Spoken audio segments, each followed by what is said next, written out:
ಯಾರೆಲ್ಲ ಮಣ್ಣಿನ ಜ್ಯುವೆಲ್ಲರಿನ ಪರ್ಚೇಸ್ ಮಾಡ್ತಿದ್ದೀರಾ ಎಲ್ರಿಗೂ ತುಂಬ ಥ್ಯಾಂಕ್ಸ್ ಹೇಳ್ತೀನಿ.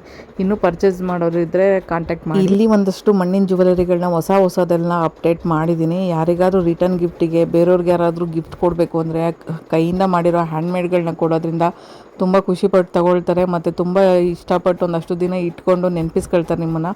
ಸೊ ನನ್ನ ಕೈ ಚಳಕ ಇಲ್ಲಿ ತೋರಿಸಿದ್ದೀನಿ ಮಣ್ಣಿನ ಜ್ಯುವೆಲ್ಲರಿಗಳಲ್ಲಿ. ಸೊ ಯಾರಿಗೆಲ್ಲ ಬೇಕು ಅನ್ನೋರು ಕಾಂಟ್ಯಾಕ್ಟ್ ಮಾಡಿ, ನನ್ನ ನಂಬರ್ ಕೂಡ ಹಾಕಿರ್ತೀನಿ. ಸೊ ನಿಮ್ಮ ಸಹಾಯ ನನಗೂ ಕೂಡ ಒಂದು ದೊಡ್ಡ ಸಹಾಯ ಆಗುತ್ತೆ. ಯಾಕೆ ಅಂದರೆ ಮಗು ಎಜುಕೇಷನ್ ಜೊತೆಗೆ ಯೂಟ್ಯೂಬ್ ಚಾನಲ್ ಇಷ್ಟೇ ನನ್ನ ಒಂದು ಜೀವನದ ಒಂದು ಸ್ಟೋರಿನೆಲ್ಲ ನಾನು ಯೂಟ್ಯೂಬಲ್ಲಿ ಹಾಕ್ತಾಯಿರ್ತೀನಿ. ಸೊ ಮಣ್ಣಿನ ಕೆಲಸ ಅಂದರೆ ಅದು ಒಂದು ಹೇಳ್ಬೇಕು ಅಂದರೆ ಪಾರ್ಟ್ ಟೈಮ್ ಜಾಬು ಅನ್ನೋದಕ್ಕಿಂತ ಇನ್ನೊಂದು ಯೂಟ್ಯೂಬು. ಸೊ ಈ ಎರಡನ್ನ ಮೇಂಟೈನ್ ಮಾಡ್ಕೊಂಡು ನಾನು ಬದುಕ್ತಾ ಇದ್ದೀನಿ. ಸೊ ನನಗೂ ಕೂಡ ಸಪೋರ್ಟ್ ಮಾಡಿ. ಯಾರ್ಯಾರೋ ಒಂದಷ್ಟು ಜನ ಯೂಟ್ಯೂಬರು ತುಂಬ ಇದನ್ನು ಮಾಡೋರಿಗೆಲ್ಲ ಸಪೋರ್ಟ್ ಮಾಡ್ತೀರಾ. ನಾನು ಚಿಕ್ಕದಾಗಿ ಬೆಳೀತಾ ಇರೋ ಒಂದು ಜೀವ. ಸೊ ನನಗೂ ಕೂಡ ಸಪೋರ್ಟ್ ಮಾಡಿ. ನಿಮ್ಮ ಸಪೋರ್ಟಿಂದ ನನಗೂ ಅನುಕೂಲ ಆಗುತ್ತೆ. ಸೊ ಸಿಂಗಲ್ ಪೇರೆಂಟಾಗಿ ಒಂದು ಮಗುನ ನೋಡ್ಕೊಂಡು ಮನೇನ ನಿಭಾಯಿಸ್ಬೇಕು. ವೀಲ್ ಚೇರಲ್ಲಂದರೆ ಎಷ್ಟು ಕಷ್ಟ ಇರುತ್ತೆ. ಸೊ ನಾನು ಸುಮ್ಮನೆ ಹಣದ ಸಹಾಯ ಮಾಡಿ ಅಂತ ಕೇಳ್ತಿಲ್ಲ. ನನ್ನ ಕೆಲಸಕ್ಕೊಂದು ಬೆಲೆ ಕೊಟ್ಟು ಅದನ್ನು ನೀವು ತಗೊಳ್ಳೋದ್ರಿಂದ ನಂಗೆ ಅನುಕೂಲ ಆಗುತ್ತೆ ಅಂತ ಹೇಳ್ತಾ ಇದ್ದೀನಿ ಅಷ್ಟೇ.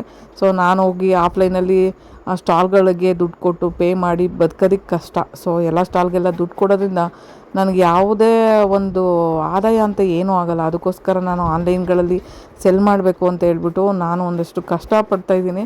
ಸೊ ಎಲ್ಲರೂ ಸಪೋರ್ಟ್ ಮಾಡಿ ಅಂತ ಕೇಳ್ಕೊಳ್ತೀನಿ. ಈ ಚಿಕ್ಕ ಒಂದು ಬಡಪಾಯಿ ಒಂದು ಯೂಟ್ಯೂಬರ್ಗೆ ಅಂತ ಕೇಳ್ಕೊತೀನಿ. ಸೊ ನಾನು ಸುಮ್ಮನೆ ಸಹಾಯ ಕೇಳ್ತಾ ಇಲ್ಲ. ನನ್ನ ಕೆಲಸ ಮಾಡಿ ಅದರಿಂದ ನಾನು ಹಣ ಗಳಿಕೆ ಮಾಡಿ ನನ್ನ ಜೀವನ ನಡೆಸೋದಕ್ಕೆ ಒಂದು ದಾರಿ ಮಾರ್ಗ ಹುಡ್ಕೋಬೇಕು ಅಂತ ಹೇಳಿ ನಾನು ಇಷ್ಟೆಲ್ಲ ಸ್ಟ್ರಗಲ್ ಮಾಡ್ತಾಯಿದ್ದೀನಿ ವೀಲ್ ಚೇರಲ್ಲಿ ಇದ್ಕೊಂಡು.